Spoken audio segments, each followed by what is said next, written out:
4 years ago, we were using a consulting firm to try to teach us a little bit more about business.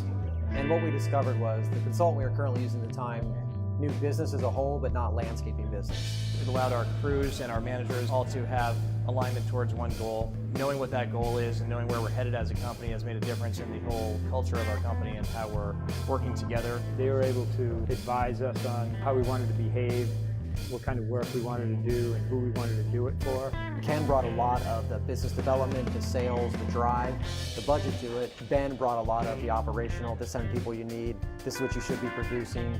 They're boots on the ground guys, so they've done it. Both Ken and Ben really take a personal interest in the owners and managers of companies. We've grown with a profit margin that we never had in the past. And we grew with the confidence level that really gave us the experience and the know-how that says we don't want to grow just to grow. We want to grow to establish our name, establish what landscaping industry should be, and we became a lot more educated about every bid that we put out on the street. I think they take a true heartfelt effort on wanting to improve people's lives and improve people's companies.